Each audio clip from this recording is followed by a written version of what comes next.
सभी का स्वागत है और मैं हूँ आपके साथ भारती लोधी। आइए बढ़ते हैं खबरों की ओर। भारत के हृदय रोग निदान क्षेत्र में एक ऐतिहासिक उपलब्धि दर्ज कराते हुए भोपाल ने देश में पहली बार कोरोवेंटिस कोरोफ्लो कार्डियोवैस्कुलर सिस्टम की स्थापना की है। वरिष्ठ इंटरवेंशनल कार्डियोलॉजिस्ट डॉक्टर पंकज मनोरिया ने पत्रकार वार्ता में इस अत्याधुनिक प्रणाली का उद्घाटन करते हुए बताया कि यह भारत का पहला डॉक्यूमेंट इंस्टॉलेशन और पहला डॉक्यूमेंटेड केस है जो सीधे सिक्कीस्वर कंपनी से स्थापित किया गया है। एंजियोग्राफी से छिपी रहने वाली माइक्रोवैस्कुलर बीमारी अब होगी पकड़ में। डॉक्टर मनोरिया ने बताया कि पारंपरिक एंजियोग्राफी केवल बड़ी कोरोनरी धमनियों को दिखाती है, जबकि बेहद पतली माइक्रोवेसल्स उनमें नहीं दिख पाती। उन्होंने कहा, कई मरीजों को बार बार एंजाइना होता है, लेकिन एंजियोग्राफी सामान्य आती है। हम यह तक नहीं जान पाते कि दर्द हार्ट से है या किसी और कारण से। अब कोरोफ्लो जांच माइक्रोवेसल्स के भीतर फ्लो और रेजिडेंस को सीधे मापकर माइक्रोवैस्कुलर डिसफंक्शन का सटीक निदान कर देती है। यह एडवांस इन्वेजिव तकनीक एंजियोग्राफी के दौरान विशेष वायर के माध्यम से वास्तविक कोरोनरी फ्लो को मापती है और उन मरीजों के लिए स्पष्टता लाती है जिनकी समस्या एंजियो और एंजियोप्लास्टी के बाद भी अनसुलझी रहती थी। अंतर्राष्ट्रीय विशेषज्ञों ने तकनीक को बताया गेम चेंजर। लंदन स्थित interventional cardiologist doctor Sandeep Kalra ने कहा, माइक्रोवैस्कुलर एंजाइना दुनिया की सबसे कम पहचानी जाने वाली हृदय समस्या है। मरीज वर्षों तक बिना सही निदान के परेशान रहते हैं। कोरोफ्लो विज्ञान आधारित और मापनीय डेटा प्रदान करता है, जिससे सटीक निदान संभव हो पाता है। इस इंस्टॉलेशन के साथ भोपाल दुनिया के चुनिंदा केंद्रों में शामिल हो गया है, जहां यह विश्व स्तरीय माइक्रोवेस असेसमेंट तकनीक है। देखिए, ये बीमारी जो होती है, जो हार्ट की दो तरह की नसें होती हैं, एक बड़ी नसें होती है और छोटी नस होती है। ये जो मशीन हम लाए हैं वो छोटी नसों में बीमारी है कि नहीं, उसका फ्लो कैसा है, उसको पकड़ने की होता है। उसको बोलते हैं CMD, coronary micro vessel dysfunction इसका नाम है। नहीं, अभी आयुष्मान स्कीम में नहीं आई, क्यों नई मशीन आई है अभी तो बहुत पहली बार इंडिया में भोपाल में हुआ है केस इसका। इसको 30 से 35 हज़ार रुपये लगते हैं जांच के। आधे घंटे की जांच हो जाती है, आधे घंटे में। वो उसको पेशेंट को चेस्ट पेन होता है, इसमें सांस फूलती है, उसका मेन लक्षण यही होते हैं इसके। भोपाल में मनोरिया हॉस्पिटल में पहली बार जांच हुई। दुत्कारे जाते हैं, निगलेक्ट किए जाते हैं ऐसे पेशेंट्स कई बार कि तुम्हारी मेन नसें ठीक है तो कुछ नहीं है। एक जो आम धारणा है कि मेन ठीक है तो सब कुछ, ऐसा नहीं है। मतलब सौतेला व्यवहार समझते, स्टेप मदर एटीट्यूड होता है, सौतेला व्यवहार होता है तुम्हारा। नॉर्मल है, तुम जाओ, कुछ नहीं तुम्हारा।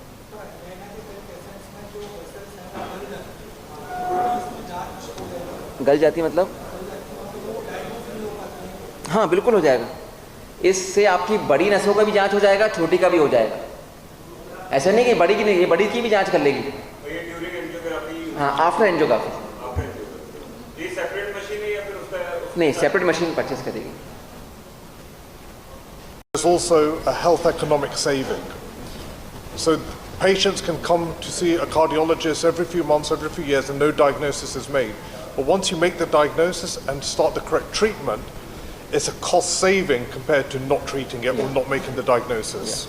ये कह रहे हैं कि आपको लगता है कि कॉस्टली जांच है, जबकि कॉस्ट इफेक्टिव है। मतलब वो जिसको अपन डायग्नोज नहीं करेंगे, बार बार जा रहा है, बार बार हर जगह की जांचें करा रहा है, भटक रहा है, फिर डॉक्टर को दिखा रहा है, वो कर रहा है, अल्टीमेटली उसमें कॉस्ट और उसका मेंटल वो प्रॉब्लम ज़्यादा होती है उसको। एक ही बार में आपने जांच करा के पकड़ ली तो फिर अल्टीमेटली कॉस्ट इफेक्टिव हो जाती है वो चीज़। वही बात है ना कि महंगा रहो एक बार, सस्ता रहो बार बार वाली बात है। And the other finding was that quality of life. Quality of life, मतलब जिसको अगर कोई बीमारी लग जाती है उसकी क्वालिटी ऑफ लाइफ बिल्कुल ख़राब हो जाती है। आपको कोई भी एक बीमारी लग जाए, आपका चेस्ट पेन हो रहा है, भले आप नॉर्मल बोल रहे हैं एंजियोग्राफी, तो आपका मन नहीं लगेगा, काम में मन लगेगा, आपकी प्रोडक्टिविटी कम हो जाएगी, आपकी quality of life, family life सब बर्बाद हो जाती है। अगर आपका डायग्नोज सही हो गया, आपने सिम्टम्स आपने ठीक कर दिए, तो फिर आदमी बाकी जगह अपना को प्रोडक्टिविटी हेल्प कर सकता है। तो क्वालिटी ऑफ लाइफ बहुत फ़र्क पड़ जाता है इससे।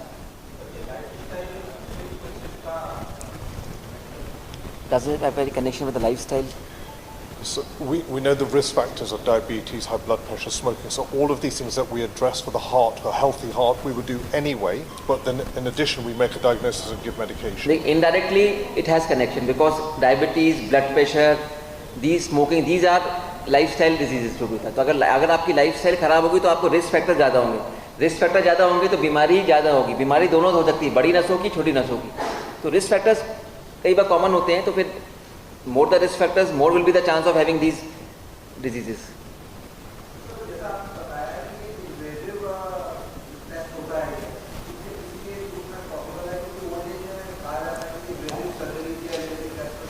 नहीं, आजकल टेक्नोलॉजी बहुत रिफाइंड हो गई है, बहुत शार्प हो गई है. तो even in older ages we do almost, आप बोलोगे तो बिगेस्ट जिसमें हमने एंजियोप्लास्टी की is almost 100 years.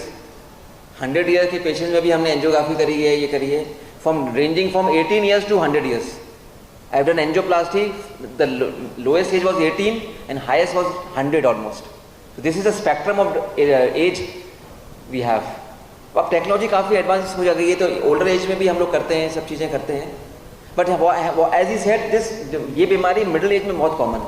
Between 40 to 60, 65 में ज़्यादा होती है ये माइक्रोवेसल्स. हाँ, I was going to say that drawbacks of this one of the machine. key things is the safety is very, very good. It is as safe as doing an angiogram. So if somebody can have an angiogram, they can have this test. It doesn't increase the risk of the test at all. It's a very, very safe technology to use. The drawbacks, there are very few drawbacks. The biggest drawback is the education and the understanding amongst physicians, and this is now going to increase in India. Side effect 0.1%. Angiography का risk कितना होता है? 0.01% बोलते हैं. 0.1% chance होता है कुछ घबराओ, तो वही सेम है.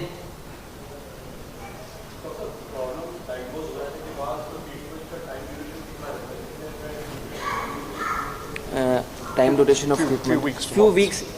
अगर आपने डायग्नोज सही कर लिया, ट्रीटमेंट चालू कर, तो इफेक्ट आना चालू हो जाता है जल्दी. Then few weeks to few months. Treatment is not that difficult.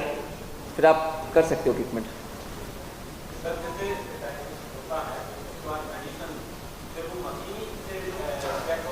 हाँ, ये भी बहुत अच्छा सवाल है. यूजुअली अगर हम वी गो बाय सिम्टम्स, जैसे हमने डायग्नोज कर दिया हमने और पेशेंट को ट्रीटमेंट चालू कर दिया, अगर उसके सिम्टम्स इंप्रूव हो जाते हैं तो यूजुअली हम जरूरी नहीं कि दोबारा जांच करें, क्योंकि जांच थोड़ी कॉस्टली होती है.